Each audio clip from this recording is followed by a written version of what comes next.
Hello, everybody. Once again, it's Jeffrey Daniel here coming to you from Abuja, Nigeria. Today is October 12th, 2020. And for those of you who are suffering from historical retardation, I guess you'll be pleased to know that in America, today is Columbus Day. Imagine that.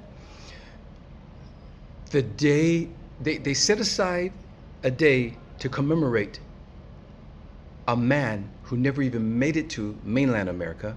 He made it to the islands, mostly around which is now called Haiti and Cuba, or what's the other side of Haiti? Dominican Republic. Those areas he made it to. Raped, pillaged, murdered, enslaved, and they're celebrating it like he is the guy. In Western terms, they say he discovered America. When he got there, it was populated with indigenous people, but he discovered it. Okay, anyway, that's what's going on. Today is Columbus Day for those who would like to commemorate Christopher Columbus. Okay, so what I would like to talk about is D-Day. November 4th is D-Day. I like to call it D-Day. I guess it has a plural meaning to it because D-Day is for Doomsday, and D-Day will be Donald Day, referring to Donald J. Trump. One way or the other, it's going to be his ultimate doom, or wow, I can't even bring my lips to say it could be a victor.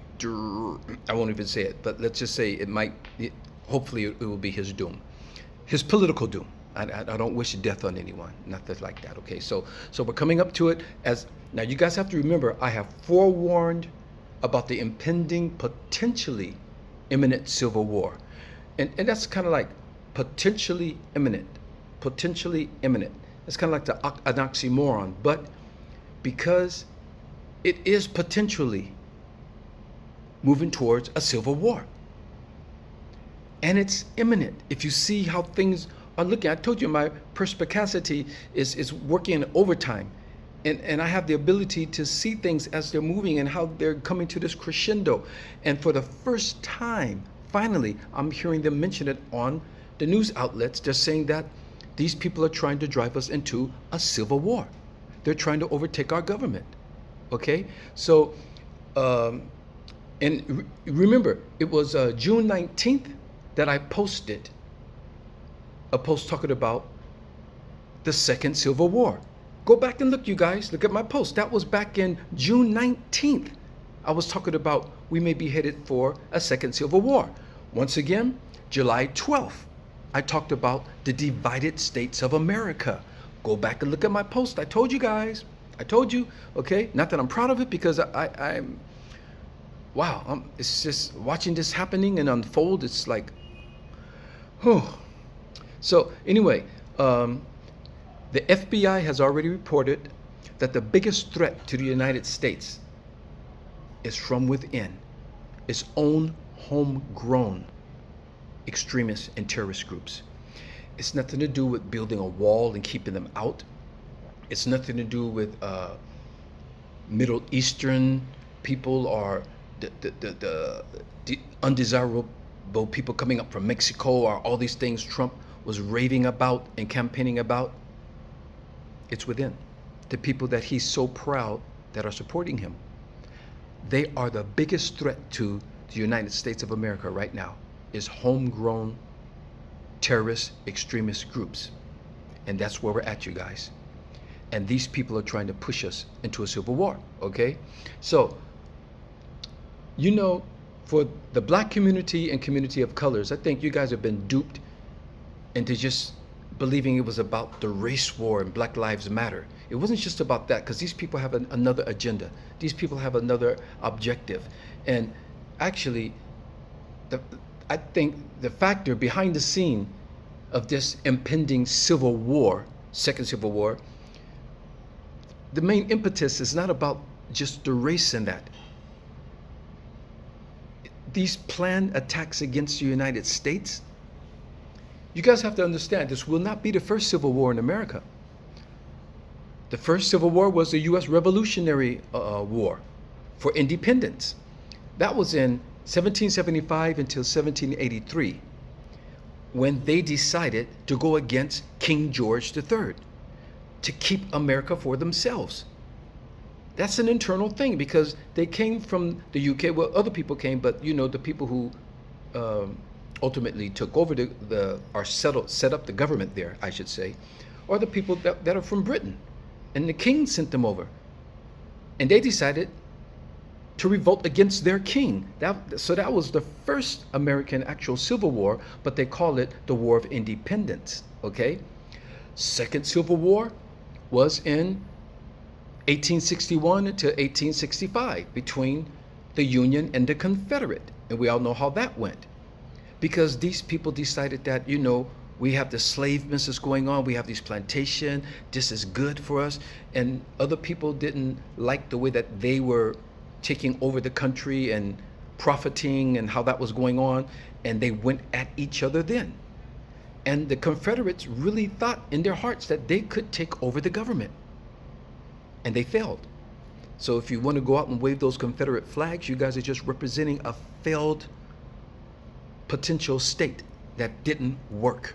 Okay, it didn't. That's why we see the official American flag. Okay, so that's why I don't get perturbed if I see somebody waving a Confederate flag. How's that supposed to insult me or make me feel threatened or something? It's comical to me, because you guys are just waving a defunct, defeated symbol of a long and forgotten Confederate. So it doesn't bother me. I mean, it bothers some people. I don't know why. I mean, you guys should be above that, Lead them to it, So, here we are in 2020 with extreme hate groups trying to wrestle the U.S. government into a civil war. Led by the Boogaloo Movement, the Proud Boys, the KKK, the QAnon, and the Wolverine Watchmen. Think about it. Doesn't it sound like the Avengers or something like this? We got all these names for these different groups or something like that. But I mean, it's really not a joke, because these guys really feel that they can take it over. So what was happening? These guys were planning on taking over the state of Michigan. Okay? They're planning on taking over the state of Michigan. They're responding to Donald Trump's dog whistles. When Donald Trump gets up and speaks and he's saying things to the public, he's saying things that some of you guys might not even be registering, but they're catching on, like stand back and stand by. Things like that. Oh, they're good people. Oh, they support me. I'm fine with them. It's a good thing for me. He's greenlighting these people. He's emboldening them to go out and do what they're doing. And requested them to go out to the polling stations. He's on television, on his Twitter. He's encouraging them to go out to the polling stations to monitor the polling. That should be against the law, unconstitutional for him to send unofficial type of people to go out there and monitor. We're going to have, I guess, police should be there. Law enforcement agencies, official law enforcement agencies should be there. How can you go and tell militia groups to go out and stand at the polling stations? This is what your president is doing. Shouldn't that be some kind of treasonous type of action, that he should be put away for inciting things like this against the American people? You guys, the times we're living in. Wow. So Trump is basking in the ignorance of their hatred towards American citizens that they deem undesirable. He's loving it. He's loving it. So, first they storm the Michigan State Building, fully armed. And since that went as well as planned, they have now been thwarted from plotting to take over the Michigan State and kidnap Governor Gretchen Whitmer. Now, they're called the Wolverine Watchmen. 13 have been arrested, and 2 of them, come to find out, are former Marines. So these ain't just some only backwood hick type people are rednecks and stuff like that, which is part of that is in there too. But these guys are trained Marines. That shows you how deep it is, and the type of fighting power that America is going up against.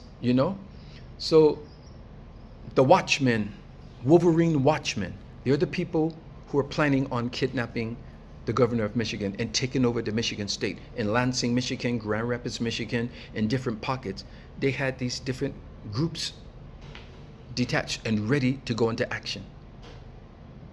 They have formulated this plan, ready to execute it, you guys. So we must consider that there are other extremist groups across cities in America who are waiting to activate themselves. Now, I know the FBI is in overtime seeking these people out and trying to stop these things from happening. I told you guys before, as we get closer to the election, things are going to get crazier and crazier. And that's just what's happening. They're getting crazier and crazier. I can only urge people not to get involved, you guys, unless it comes to your doorstep. I would advise you all to just stay back. I want to talk especially to black people, people of color, because this actually isn't your war.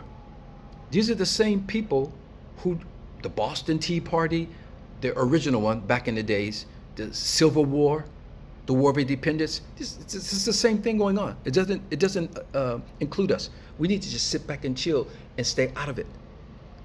Because what's going to happen if we get involved, and we're armed now too, trying to protect ourselves, but if we get involved, and when they bring the military will come in and open fire on us, and they're going to set up a police state and martial law in our areas. So we don't need to get involved in this thing, you guys. Just vote. That's all. That's the only involvement you need, is to go out and vote.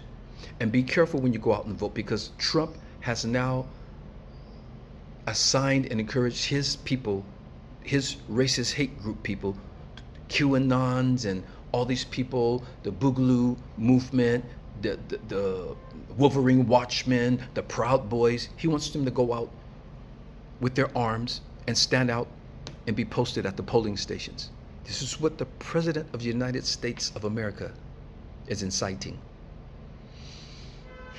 Y'all gonna make me lose my mind up in here. Now I know just what DMX was talking about, you guys, So anyway, with all this going on and impending, looming, which some of it has been put into action, we don't know how many different groups are ready to be activated. But this is what's going on, you guys. It's the state of affairs in America, the sad state of affairs. You have to understand what America really is. First of all, America has been suffering from a pre-existing condition of racism for centuries. It was built on it, okay?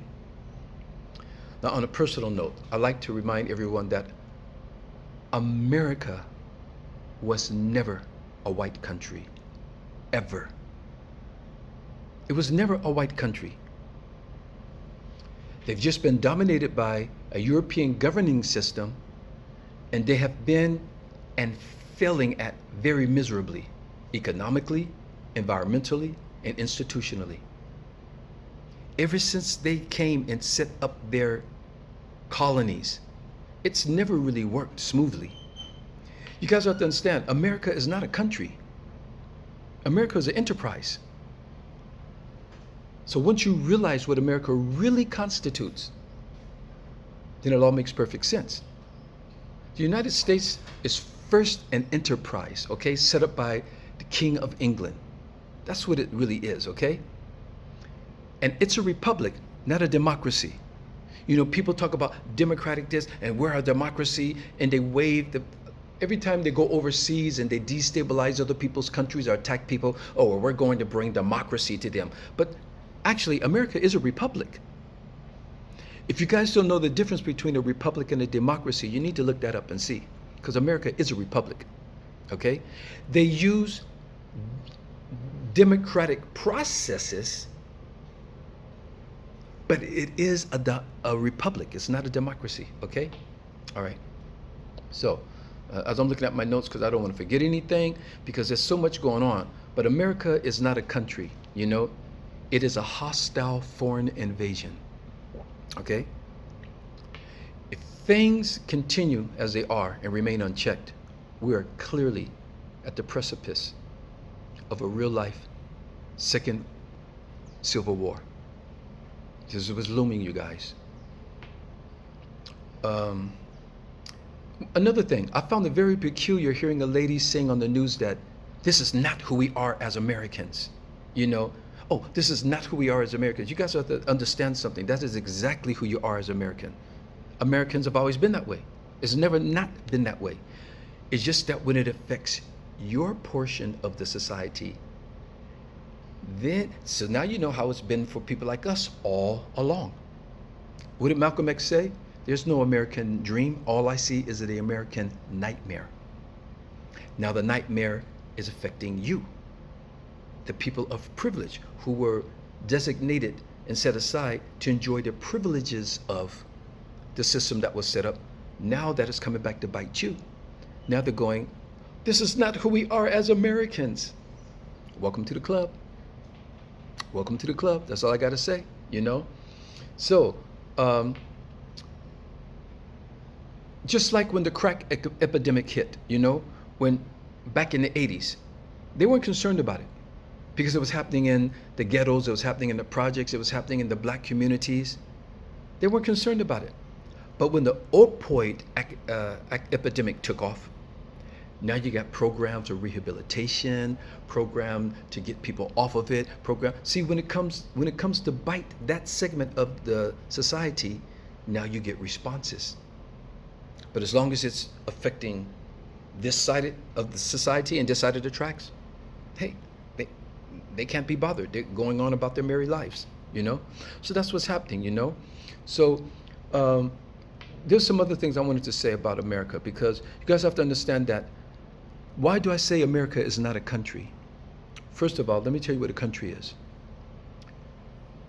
A real country, okay, is composed by a group of indigenous people, even if they're settlers there, but they're the first ones there. So when people settle on the land, and that group of people now develop a culture, they develop a language, they develop their civilization, that becomes a country. You see? So why do I say America's not a country? Okay. Is the English language indigenous to America? No. Is the European culture indigenous to America? No.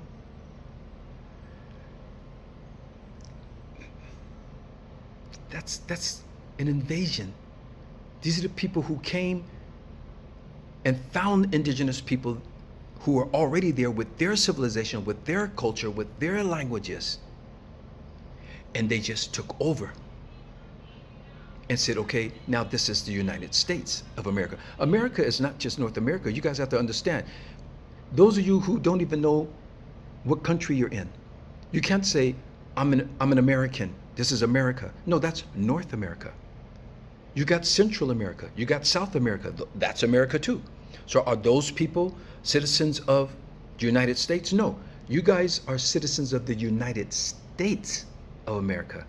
Not just America, but it is in North America. A lot of people don't understand the distinction between what's going on. They just say, oh, I'm an American. We're Americans. Yeah, but you're a citizen of the United States, the Republic. The United States Republic of America. That's what that is. A lot of people don't understand the difference between that, okay? So, okay. So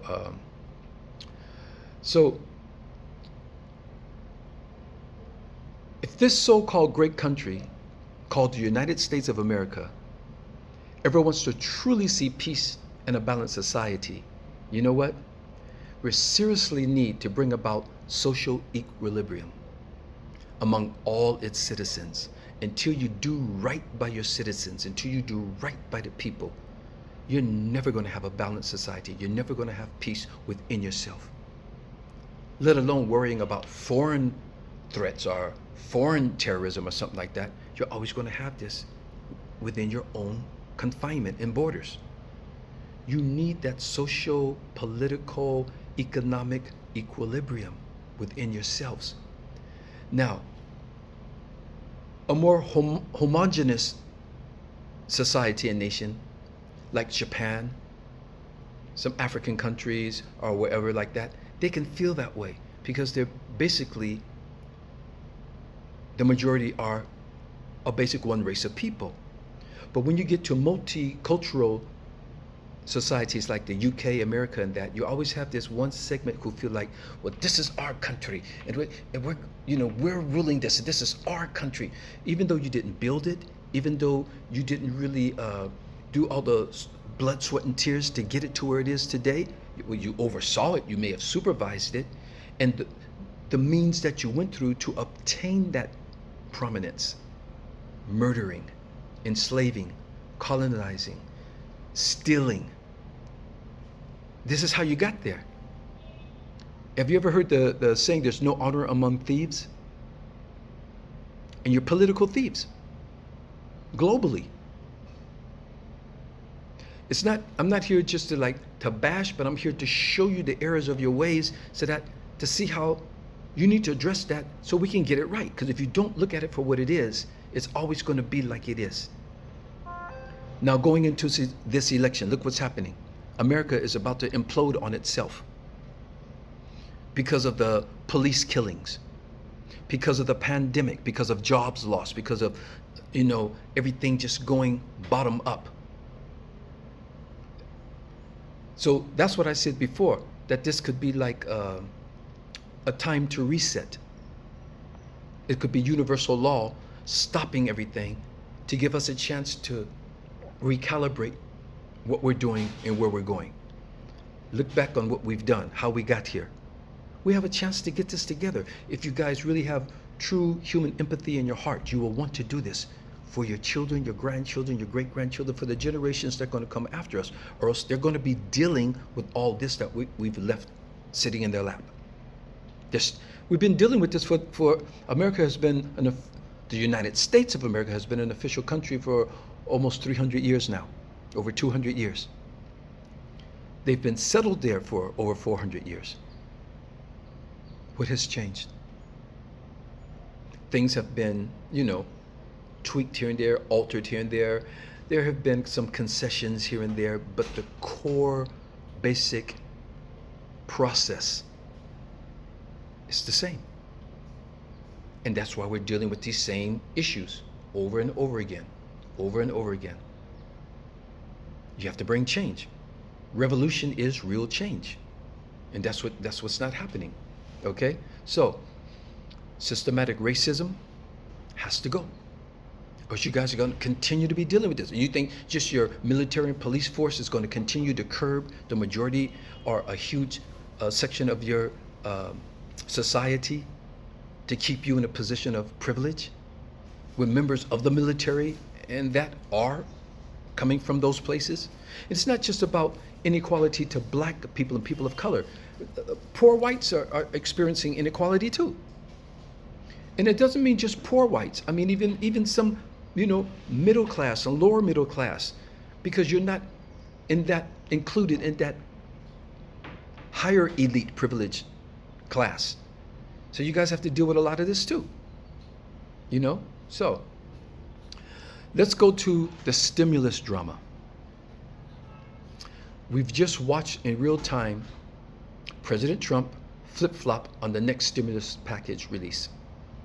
He actually tried to bribe the voters to vote for him, saying that, well, we're not going to release the stimulus package until after the election.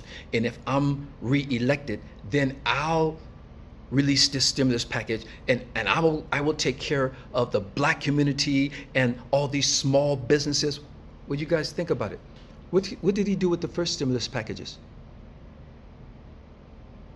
He helped the big corporations, multi-billion-dollar corporations. He helped his friends on Wall Street.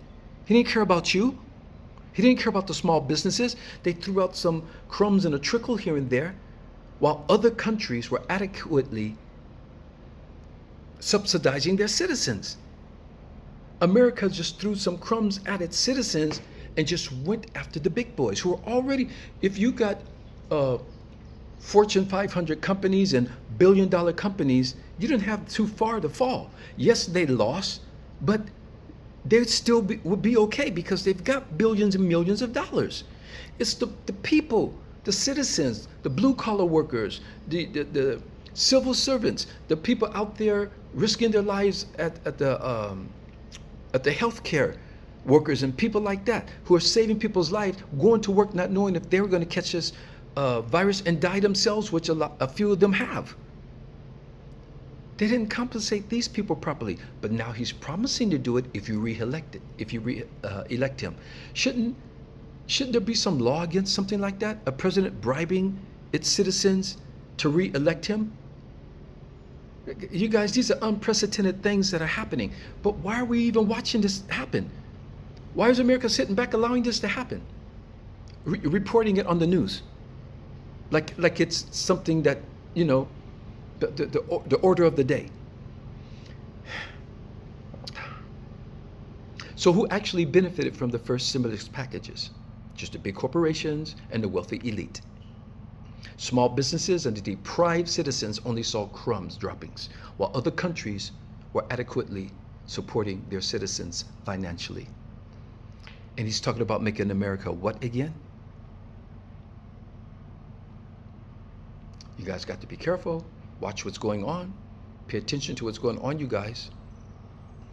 Now, we're seeing a clear sign of desperation coming from Trump right now. As he sees how the polls are going, and as he sees how Joe Biden is in the lead, and you got to be careful because desperation breeds. I don't even want to think about the things that are potentially getting ready to happen, and I hope they don't. I hope our government is still intact enough. Our FBI, our enforcement agencies are still intact enough to stop these things from happening. I hope they don't depend on the citizens to go out and try to stop it ourselves, because it's just going to be a bloody mess out there, you guys. And Trump will allow this to happen just so that he can stay in power, so he can be reelected. He doesn't care about you, either side.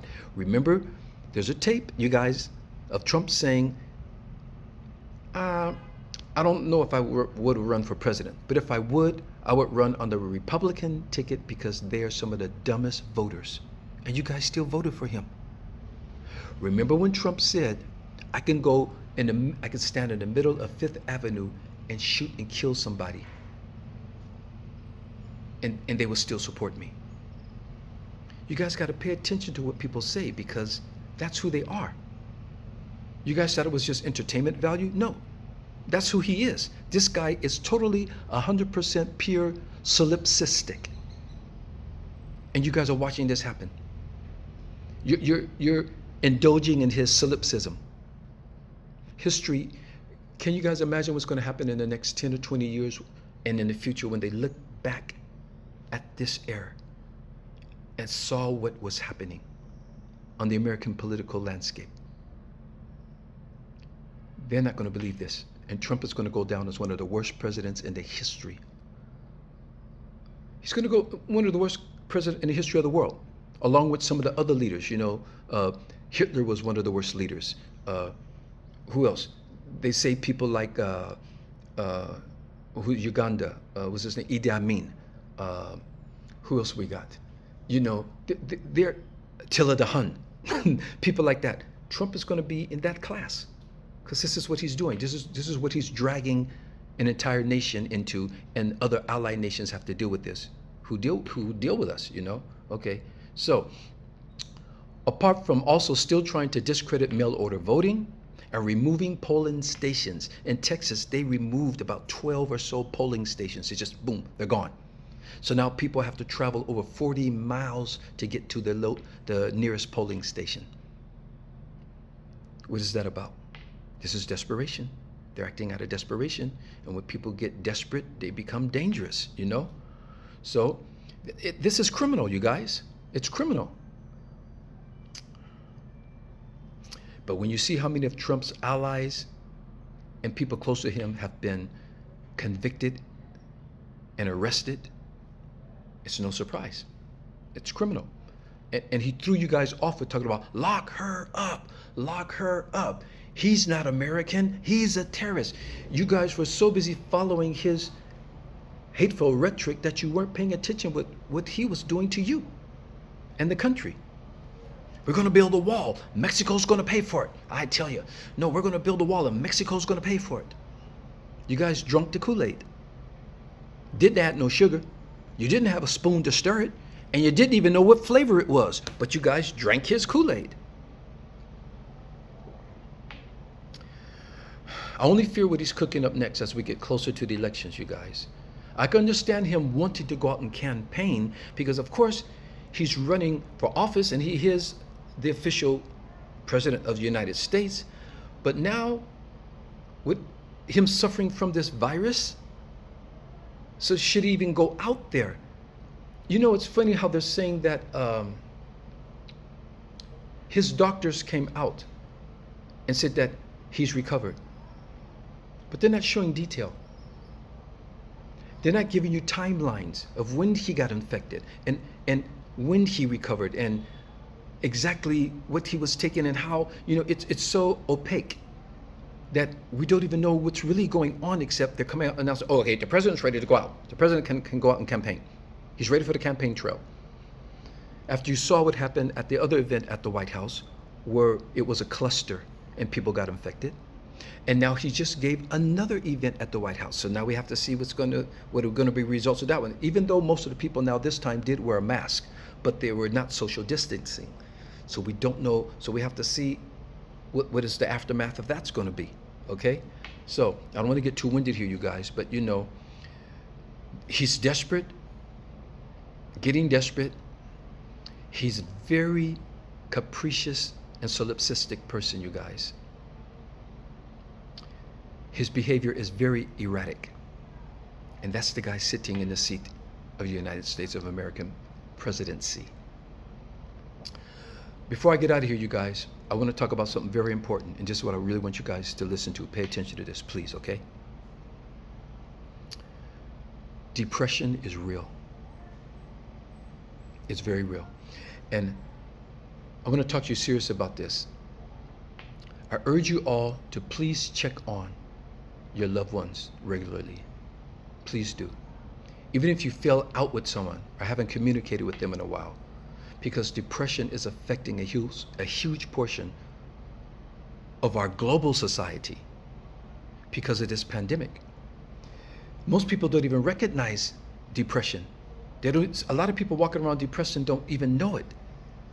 But see, when suddenly your routine of life and livelihood has been snatched out from under you, and you've been suddenly forced to deal with a whole new paradigm of conducting yourselves, being locked away, locked in. A lot of people are suffering from cabin fever, not knowing what's going to happen, watching your leaders going back and argue about what's the right vaccine, what's the right medication, social distancing law. Your favorite places have been closed down. I haven't been able to go to the cinema, and I love the cinema. That's my thing. I go to the cinema. I haven't been to the cinema in months, and that's my routine. You haven't been able to go to the places that you like to go to relax, your favorite bar, your favorite restaurant, your favorite nightclub.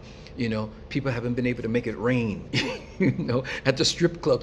All these things that people like to do to relax. People haven't been able to properly go to worship at their, favorite places of worship. Kids suddenly can't meet their best friends at school. Kids have been taken out of school. You guys, depression is real. Suicide rates have gone up globally. So people, please check in on your people, check in on your loved ones, okay? Even if you weren't so cool with them or whatever like that, just check in and say, hey, how you doing? Is everything okay? And look out for signs, you guys, because depression is real and it's set in, and it is affecting a lot of people, okay? So you guys, please take care of your people, all right? All right? On top of it, watching all the police killings of innocent people, the protests ripping through the cities, Now, the government fighting for the highest seat of the land. And no matter how strong your mental constitution is, these are unsurmountable events. I'm getting tongue-tied. These are unsurmountable events that we're dealing with. Experts say that the psychological sequel of the pandemic can last for months or years. This is what experts are saying, that the psychological sequel of this pandemic can last for months or years to come for people who are dealing with this. So please check on one another, you guys, so we can get through these perilous times of social, medical, and political uncertainty. We have to look out for each other, you guys, okay? Now, after giving you guys a little bit of sad news, and this touches me because Japan has been my second home for decades, okay?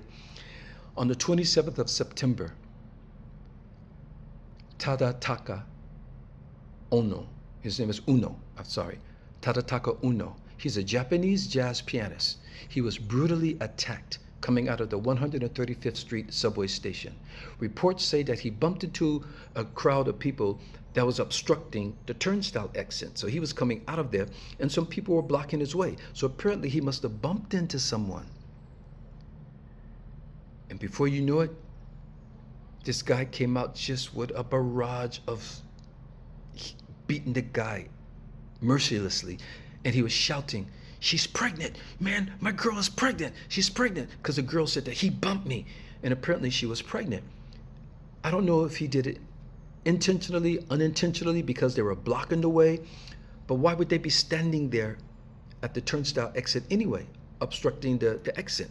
So I wasn't there, I can't say exactly what transpired specifically, but even if he bumped them, think about it, bump into somebody. Now, okay, she was pregnant, but I mean, did he push her? Did he knock her down? The guy's collarbone is broken. He himself has a 4-month-old child and wife at home in New York, and now he can't even perform. He has to have surgery on his shoulder. And another thing, as they were beating him, guess what they're shouting? "This Chinese, this Chinese." Now, you guys understand the effects that the United States president is responsible for calling it the Kung flu and the Chinese flu. Now, it did come out of Wuhan, China, reportedly. It did come out of Wuhan, China.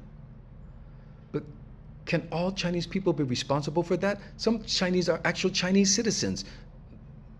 3rd, 4th, 5th, 6th generation Chinese citizens, been there all their life. Some people have, migrated over there or whatever, but that's not the point. And see, Americans, they can't tell the difference between a Chinese, a Korean, a Vietnamese, a Japanese. They don't know. So they're beating this guy thinking that he's a Chinese and now taking out this frustration of the pandemic on this guy, and he's Japanese.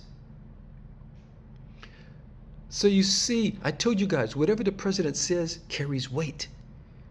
And he doesn't think before he comes out and say these things, these hateful, racist remarks he makes, he's activating, he's emboldening, he's inciting these things to happen. I pray they get him out of office because of this.